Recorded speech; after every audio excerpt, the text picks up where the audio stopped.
So, yung last na message from the universe, Aries.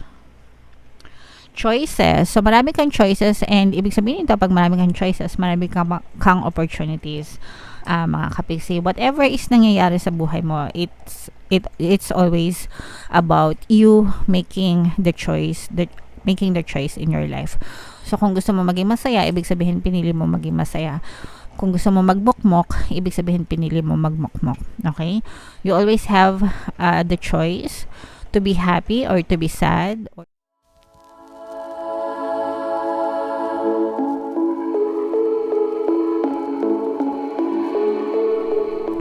Hello guys, hello Aries, welcome back to Pinoy Pixie Tarot. Ang pamagat ng ating episode for tonight is messages from the universe para ngayong November to December para sa Aries, Sun, Moon, Rising, Sun, and Venus. General reading lang mga kapiksi, pwede mag-resonate, pwedeng hindi. Combination ng positive and negative energy guys. So tingnan natin yung mga mensahe for you Aries. Comment down below guys if naka-resonate kayo. Legends, okay? So, napakagandang message nito, guys. Learn from those who inspire you. So, some of us, or most of us, mga kapiksi, meron tayong mga iniidolo, no? Sa buhay natin. We look up to them. Sometimes, family members natin, like, magulang natin, di ba? Nanay, tatay natin, most of the time. O kaya, mga kapatid natin, ganyan. Or sometimes, yung mga sikat na influencer, sikat na mga celebrities, yung mga sikat sa mundo, ganyan. We look up to them, no? Sila yung nagiging role model natin, mga kapiksi. So, we have to learn from those who inspires us, yung mga positive traits nila, yung mga good habits nila, yung mga best practices nila.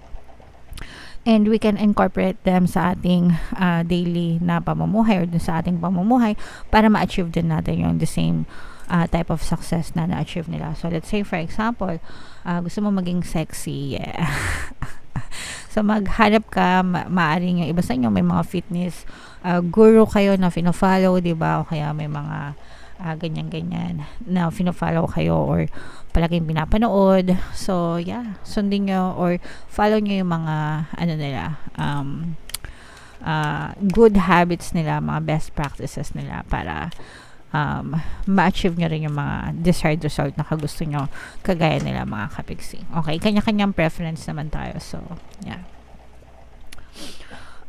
Seek clarity mga kapiksi. Ito yung mensahe para dun sa mga, this will not resonate with all, pero ito guys, ito ay para dun sa mga kapiksi natin na naguguluhan, nagugulumihanan, may mga gumagambala sa isip nila, may mga katanungan sila as to why things are happening in their life. Okay, so makakatulong sa inyo yung pagdadasal at pagme-meditate mga kapiksi para mag-subside yung momentum of thoughts nyo and kumalma yung isipan nyo, o kaya naman maghanap kayo ng mga tao, no, na makapagbigay ng kasagutan sa inyo, mga kapiksi. Sometimes yung sagot na hinahanap natin, hindi natin makita sa labas. We can find it within ourselves sometimes. Okay? Alright. Yung next message for you, Aries. Invite serendipity, invite the magic in your life mga kapiksi. You have to understand you are the one who's creating your reality and ikaw ay malaki yung role mo para sa creation, para sa manifestation ng iyong mga desires mga kapiksi. The magic is within you. Okay? Pag sinabing within you, nasa loob mo, it's inside your head. What's going on in your head mga kapiksi. Okay? So, parang milagro siya, no? Pag nangyari yung mga bagay na ina-expect natin or gusto natin, akala natin milagro, ganyan. But in reality, it's us, no? We are the one who's creating it kapag fino-focus natin yung attention natin sa mga bagay na gusto natin. And the same is true kapag ka nakafocus yung attention natin sa mga ayaw natin. Ayaw natin, no? Kapag hindi natin napapansin na na-focus pala tayo doon, react tayo ng react sa mga negative na circumstances, hindi natin alam na the more na nagre-react tayo, the more na nangyayari yung mga ayaw natin sa buhay. Okay? So, if you want things to happen in your life the way you want them to, kung gusto nyo mangyari sa buhay nyo, yung mga gusto nyo, dapat ang attention nyo ay nakafocus dun sa gusto nyo, hindi dun sa ayaw nyo. Alright? Okay. So, comment down below guys, no? If feeling nyo naka-resonate kayo sa mga messages para sa inyo. Gratitude, ito ay number one na technique mga kapiksi, or number one na technique para ma-attract nyo yung swerte sa buhay nyo mga kapiksi. Gratitude, okay? Blessings, biyaya, pagpapala para pumasok siya sa buhay nyo. Be grateful for all the blessings that you have in your life, whether maliit, whether malaki mga kapiksi. Dapat palagi natin pinapractice yan, guys. The more na grateful tayo, the more na nagpapasalamat tayo, the more na na-appreciate natin yung mga meron tayo, nawawala yung nadadivert yung attention natin sa pagiging grateful, nawawala yung habit natin ng pagrereklamo, pagko-complain, nawawala yung mga blocks natin sa buhay natin, and as a consequence, the universe will give you more evidences of things to be grateful for. Ibig sabihin, papakitaan ka ni universe ng mas maraming evidence na blessed ka, swerte ka, pinagpapala ka. So, that's why gratitude is very important mga kapiksi. Okay? So, always be grateful, guys. Palagi magpasalamat. Yung next na message for you, Aries.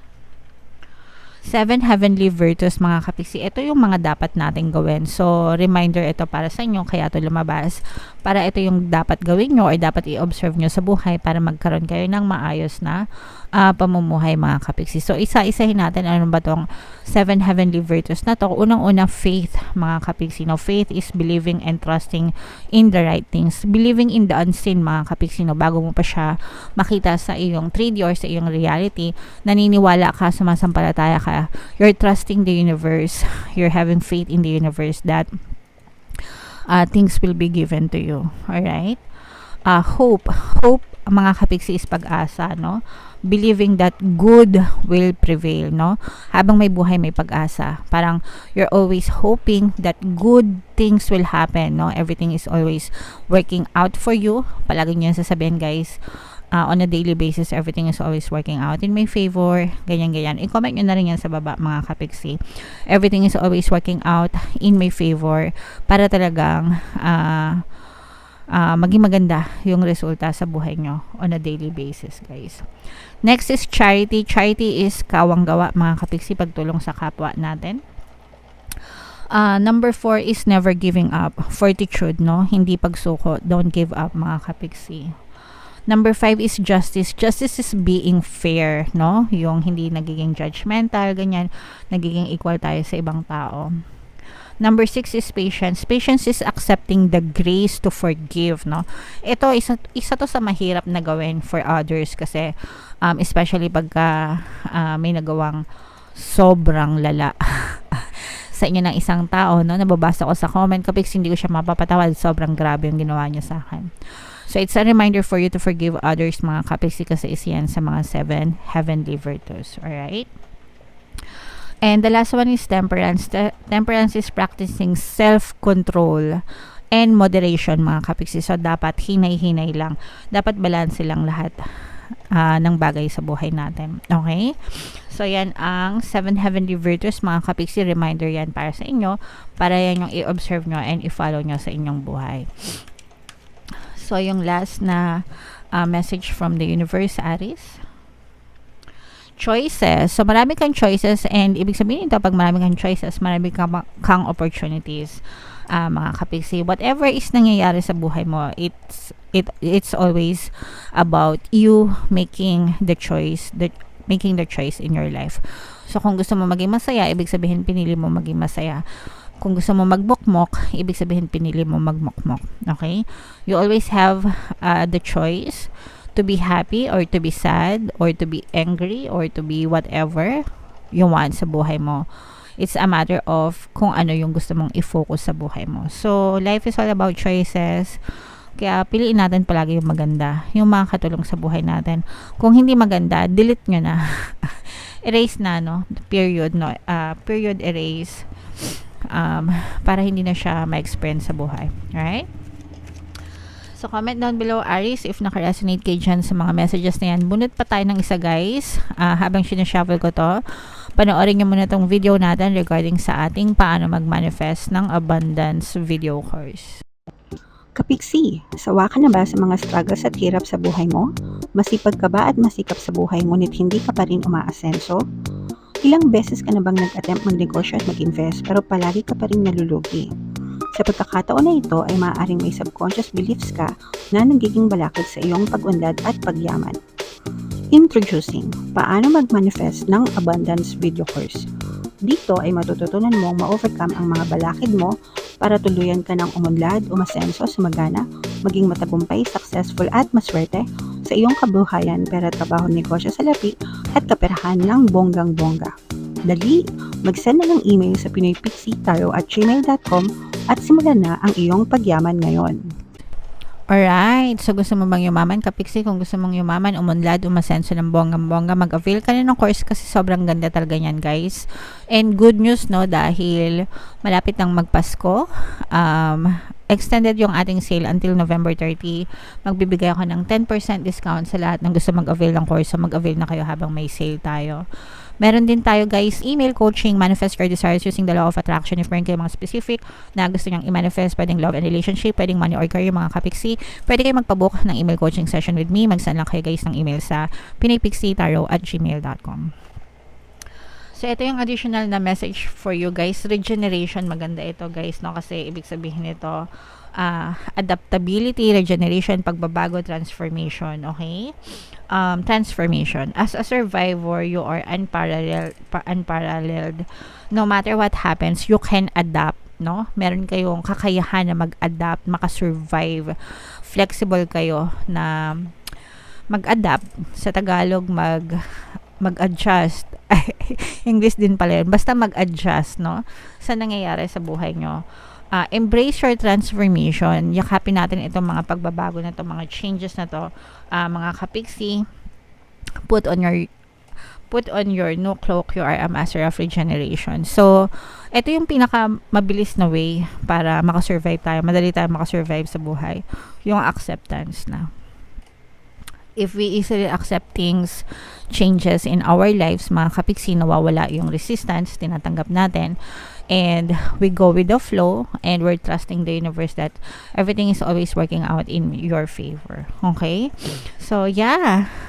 Embrace these new changes, mga kapiksi, yakapin itong mga pagbabago na to.